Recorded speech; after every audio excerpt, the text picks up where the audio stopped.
Everyone, welcome back to my channel Neetu makeover. So आज फिर से मैं आप लोगों के लिए एक फेशियल का वीडियो लेकर आई हूँ। ऐसे तो मैंने फेशियल के कई वीडियो अपलोड किए हैं, लेकिन यहाँ पर जो आज मैं आप लोगों को फेशियल किट जो दिखाऊंगी, दिखाई नहीं है मैंने, लास्ट में दिखाऊंगी। अगर आप लोगों को पता है तो आप लोग कमेंट में ज़रूर बताना कि मैं कौन सा फेशियल यूज कर रही हूँ। बहुत अच्छा रिजल्ट है इसका। अगर आपका सैलून वगैरह है तो आप लोग इसको डेफिनेटली ऐड ऑन कर सकते हैं, या फिर सेल्फ के लिए भी एक अच्छा सा ग्लो प्रोवाइड होगा। अगर आप घर पे भी करते हैं तो आपको लाइक पार्लर जैसा ग्लो मिलेगा, तो आप घर पे भी कर सकते हैं। बट इस सैलून पे जो मसाज कराते हैं उसके बेनिफिट जो कुछ हैं मतलब अलग होते हैं, तो इसलिए बाकी आप घर पे भी कर सकते हैं। अच्छा फेशियल किट है, अगर आप लोगों को पता है तो कमेंट में ज़रूर बताना। तो यहाँ पर सबसे पहले मैंने क्लिनजिंग मिल्क लिया है, क्योंकि जो फेशियल किट मैं यूज कर रही हूँ इसमें 4 स्टेप है। बहुत सारी फेशियल किट में अलग अलग स्टेप होते हैं, तो इसमें जो है 4 स्टेप हैं। कोई 5 स्टेप की होती है, कोई 6 7 ऐसे होता है। तो यहाँ पर 4 स्टेप की है ये किट, जिसमें कि स्क्रब से स्टार्ट होता है। तो स्क्रब को है बहुत ज़्यादा किसी के फेस पर रब नहीं करना चाहिए, चाहे उसकी कोई सा भी स्किन टाइप हो। पर आप स्क्रब को ना बहुत ज़्यादा रब नहीं करते हैं, उससे क्या होता है स्किन जो है छिल जाती है, तो फिर फेशियल आप करेंगे तो उतना अच्छा रिजल्ट नहीं आता है। तो यहाँ पर मैंने इनको, क्योंकि इन्होंने मेकअप वगैरह लगा रखा था, तो इस वजह से मैंने सबसे पहले जो है क्लिनजिंग मिल्क लिया और उससे 2-3 मिनट के लिए अच्छे से फेस पर क्लिनजिंग करके रब करेंगे, और देन उसके बाद में क्लीन कर देंगे। अब मैं ले रही हूँ स्क्रब। स्क्रब को हम 2-3 मिनट के लिए अच्छे से पूरे फेस पे अप्लाई करेंगे। उसके बाद में जेंटली सर्कुलर मोशन में मसाज करेंगे, मतलब जिससे कि जो भी डेड स्किन वगैरह होती है, ऑयल वगैरह है, और जो ब्लैक हेड्स वाइट हेड्स वगैरह हैं उनको रिमूव करने के लिए। अगर किसी के बहुत ज़्यादा ब्लैक हेड्स वाइट हैं तो फिर वो आप जो रिमूवर होता है, ब्लैक हेड्स रिमूवर, उसको ले सकते हैं। नहीं तो आप इस तरह से, जिस तरह से मैं कर रही हूँ ना, नोज के अराउंड और चिन के अराउंड, इस तरह से आप रब करेंगे, और रब करने के बाद में वो निकाल देंगे इजीली। यहाँ पर क्लाइंट ने बोला कि मतलब उनको बहुत ज़्यादा मतलब नोज के अराउंड नहीं करना, क्योंकि बहुत सारे क्लाइंट ऐसे होते हैं जिनको प्रॉब्लम हो जाती है नोज के अराउंड या आइज़ के अराउंड।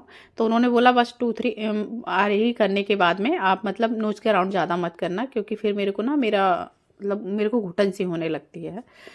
तो आप एक बार क्लाइंट से करते वक्त ज़रूर पूछ लें कि आपको कोई प्रॉब्लम तो नहीं है। मेरे पास ऐसे बहुत क्लाइंट आते हैं जिनको मतलब वो आइज़ नहीं क्लोज करते हैं, बोलते हैं कि आइज क्लोज करते हैं तो मेरे को प्रॉब्लम होता है। तो हर तरीके के क्लाइंट आता है, आप एक बार क्लाइंट से पूछ लें कि उनको कोई प्रॉब्लम तो नहीं है, दैन उसके बाद में ही उनका काम करें। तो यहाँ पर इन्होंने बोला कि इनको नोज के पास नहीं लेके जाना, क्योंकि उससे इनको प्रॉब्लम होती है। तो यहाँ पर मैंने क्लीन कर दिया अच्छे से। आप चाहे तो स्पंज भी यूज़ कर सकते हैं, जो स्पंज आते हैं, लेकिन मैं हमेशा ये मैं बताती हूँ ना कि मैं टिश्यू ही यूज करती हूँ, और इसको एक बार यूज करने के बाद में मैं हटा देती हूँ, क्योंकि बार बार उसको नहीं। स्पंज क्या है ना कि बार बार आप वही यूज़ करोगे, तो सबके अपना अपना चॉइस है। मैं हमेशा टिश्यू यूज करती हूँ। तो यहाँ पर मैंने टिश्यू से इनका जो फेस है अच्छे से क्लीन कर दिया। जो स्क्रब लगाया था, स्क्रब को ना आपको पानी चेंज कर लेना है, क्योंकि स्क्रब में थोड़े से पार्टिकल रह जाते हैं, तो इसलिए स्क्रब को 2 बार मतलब पानी लेने के बाद में आपको अच्छे से फेस का जो स्क्रब वगैरह है उसको निकाल देना है। उसके बाद मैंने यहाँ पर जेल अप्लाई किया है।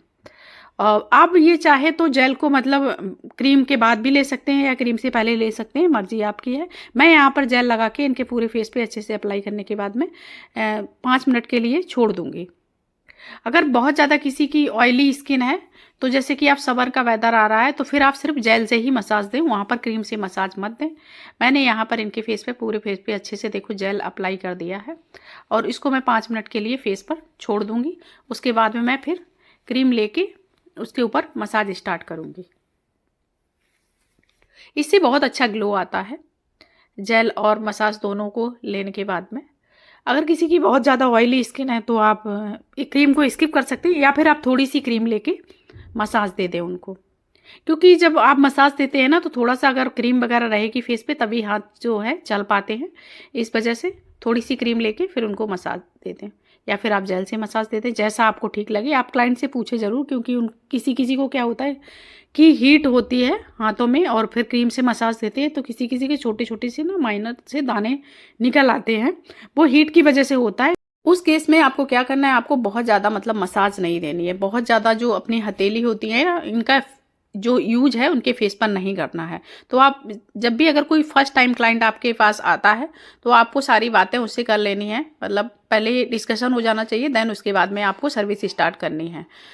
तो मैं अपने सारे क्लाइंट से पहले पूछ लेती हूँ, उसके बाद में ही सर्विस स्टार्ट करती हूँ।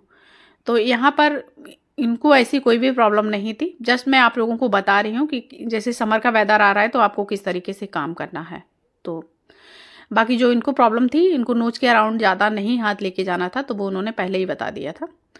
तो इस तरह से आपको काम करना है। हाँ, अगर आपको लगता है कि मतलब क्लाइंट को बहुत ज़्यादा कोई ऐसी प्रॉब्लम है कि उनके फेस पे छोटे छोटे से दाने वगैरह हो जाते हैं, वो फेशियल में कोई भी प्रॉब्लम नहीं होती है। वो सिर्फ क्या होता है ना कि हीट बहुत ज़्यादा जो लग जाती है उसकी वजह से हो जाता है कुछ टाइम के बाद, लेकिन वो ठीक भी हो जाता है। जैसे कि 1-2 दिन तक आपको ऐसे विजिबल होंगे तो वो, लेकिन अगर आपको कोई शादी पार्टी में जाना है तो इस तरह से आप बहुत ज़्यादा फेशियल जो है क्रीम की मसाज ना लें। जेल की ले सकते हैं बट आपको क्रीम की मसाज बहुत ज़्यादा नहीं लेनी है। और जो हथेली होती है उसका भी यूज फेस पर नहीं करना है। जो आपके चीक्स एरिया होता है वहाँ पर भी आपको जो हथेली है उसका यूज बहुत ज़्यादा नहीं करना है। हाँ, एक चीज़ और होती है कि क्लाइंट का मतलब कि बहुत से लोगों की ये कहना होता है कि कई बार जब मैं लाइव आती हूँ तो भी लोग पूछते हैं कि उनको फेशियल कराए तो उनको दाने हो गए, ये मतलब बहुत ज़्यादा। तो ऐसा तब होता है क्योंकि फेशियल कराने के बाद में आपको अपने क्लाइंट को ज़रूर सजेस्ट करना है कि आप फेशियल करा के जब घर जाते हैं तो आपको एक अच्छी सी मतलब नींद लेनी है, आपको रेस्ट करना है।